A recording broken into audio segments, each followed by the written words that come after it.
Judas and the Black Messiah is directed by Shaka King. It stars Lakeith Stanfield, Daniel Kaluuya, Dominique Fishback, Jesse Plemons, and Martin Sheen. Judas and the Black Messiah is a biopic of Fred Hampton.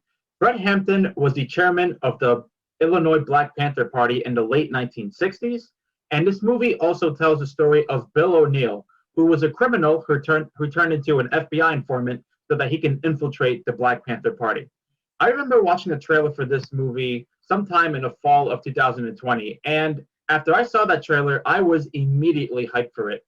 This movie looked like an incredible one that could be a serious Oscar contender, and this film had its premiere at the Sundance Film Festival a couple of weeks ago, and I saw nothing but great reviews. So that made my expectations even higher. So, what did I think of this movie? Honestly, I thought this movie was absolutely phenomenal. Judas and the Black Messiah is a hell of a movie, and it's one that I believe that everyone should see. I saw this movie on Friday night in theaters, and I have not stopped thinking about it. I want to see it again so bad. The entire cast of this movie is on another level. Lakeith Stanfield, who plays Bill O'Neill, the criminal who turned into an FBI informant, he just continues to be such a great actor. For the past couple of years, he's consistently given great performances. He was in Get Out, Sorry to Bother You, Knives Out, Uncut Gems. I know he was in a show called Atlanta. I haven't seen that show, but I plan to. And out of every performance that I've seen from him, this is his best. There's so much emotion and depth that he conveys into this character. And despite the fact that you don't agree with what he's doing, you do feel bad for him. And it'll be easier for you to see it once you find out why he's doing what he's doing. But there's a lot of sadness in his eyes, and I just thought he killed it. It's a shame that a lot of people are not really talking about his performance because he is Oscar worthy here. Dominique Fishback, she plays Fred Hampton's girlfriend. She was in a movie last year called Project Power, a movie that a lot of people didn't like, but I did. Anyway, in this movie, I thought she really shined. She's definitely the heart of the film, and she has a couple of scenes that really are the highlight. She has meaningful conversations with her boyfriend, and she's just a great character. She's definitely a star in the making with this performance. I thought Jesse Plemons, he's a very underrated actor. I've loved him since Breaking Bad. Since then, he's been giving terrific performances, and he always plays like the asshole, despicable character so well. It's actually kind of crazy. But in this movie, he does the same thing. He plays an FBI agent, but he's so good in the movie. And Martin Sheen as J. Edgar Hoover is unrecognizable. He kind of looked like Robert Duvall initially. So I thought it was Robert Duvall at first, but it wasn't. It was Martin Sheen. And man, I've seen a lot of portrayals of J. Edgar Hoover on screen, but man, he really killed it here. But the standout by far is Daniel Kaluuya as Fred Hampton. He gives one of the most captivating performances I have seen in years. He really loses himself in the character of Fred Hampton. I thought his speeches were so powerful, but even the scenes where he has meaningful conversations or interpersonal relationships with other people, I thought he just killed it. And it just shows how much range he has as an actor. He was a really resilient man who was so committed to the people and wanted to fight for the cause no matter what.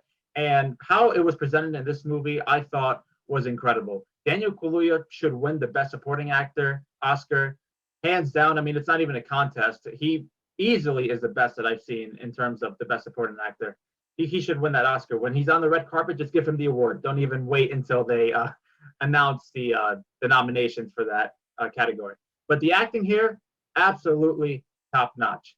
I also want to say the fact that in terms of Shaka King, who directed this movie, I am unfamiliar with his work. So I know he directed another movie called Newlyweds, and he's done some TV work, but this is my first introduction to Shaka King in general. And I have to say, I was so impressed with what he did here behind the camera. You could tell that he's so passionate about this specific part of history. And I really felt it as he's making the movie and how the film is told and the way it was presented. You can really feel that passion soar on screen when Shaka King is behind the camera. In any case, I thought the pacing was consistently fantastic. I read some reviews saying that they thought the pacing dragged in some parts, which I completely disagree with because this film has an energy that completely differentiates itself from other biopics. You're constantly on the edge of your seat. I suppose there are some scenes where that energy is gone, but the scenes that the energy is gone, you have scenes where two characters, as I stated before, they're having meaningful dialogue or interpersonal conversations.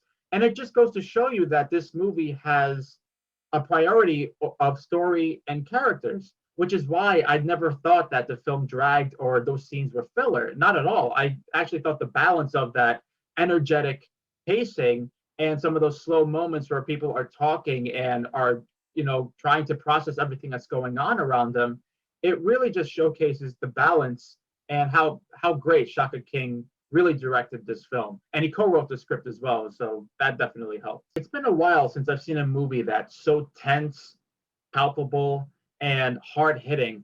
But as I said before, I really do think it's vital viewing. This is definitely not an easy watch. There are some scenes that are devastating or infuriating, and some scenes where you'll definitely be left speechless or it'll impact you in some way. But as I said before, it's such a great movie, and it's one that demands to be seen on everyone, especially on the big screen if you can. Watching it on the big screen, even though there wasn't that many people because of COVID regulations, I still felt the energy that other people had while watching this film.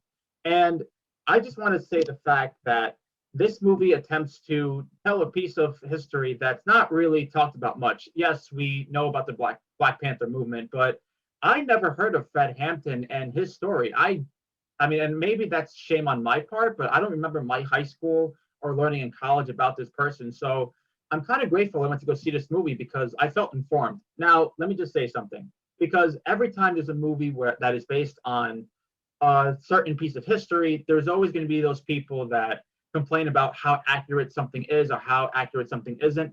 I don't know how accurate this movie is. When the movie starts off, it says inspired by true events, which is different than based on a true story, which means for this movie, there are some scenes that are obviously true and maybe some ways are a little bit fictional. I'm not sure. I tried to look up online to see what was accurate and what wasn't. I think it's too early though, since the movie just came out. Look, for me, the filmmaking from the opening scene, I was just captivated with the stories, with the characters, and basically what the messages of this film was trying to convey. I was just so into it. And there are some shootout scenes that are so well directed and well devastating as well. But I couldn't take my eyes off the screen, despite the fact that it was kind of a hard watch. This is such an incredible movie. You know what this movie kind of reminded me of? It kind of reminded me of The Departed in some ways. It's not a ripoff at all, but it definitely, I got some vibes of Departed in this movie. And I just want to say that the cinematography, the music, the production design, all fantastic. I'm going to give Judas and the Black Messiah a 10 out of 10. This is by far the best movie I've seen in 2021. I mentioned in my other videos that movies that are coming out in January and February of 2021 are eligible for 2020 Oscars because the Oscars are doing things a little differently this year. And like I said, Daniel Kaluuya should win Best Supporting Actor, no doubt. And this movie should be nominated for Best Picture. It deserves it. I really hope it does. 10 out of 10. Such an incredible film. And I would highly recommend seeing it, man. I can't wait to see it again. I'm going to try to see it in theaters again, even though I have access to HBO Max, but I'm always going to support the theatrical experience no matter what. Great movie through and through. Acting's phenomenal, directing, the screenplay, the storytelling, the music, the cinematography, all top notch. Judas and the Black Messiah, best movie of 2021 so far, and we're only in February, which is awesome. Thank you guys for watching my review of Judas and the Black Messiah. I hope you guys enjoyed it. I'm not sure what my next review will be, but I will make a video very soon. I'm not going to take a hiatus or come back in like a month. I'll review something soon. In any case, I'll see you guys next time. Thanks again. Remember to like this video, comment if you want, subscribe to the channel, share the video, and thanks again, guys. I'll see you guys next time. Take care.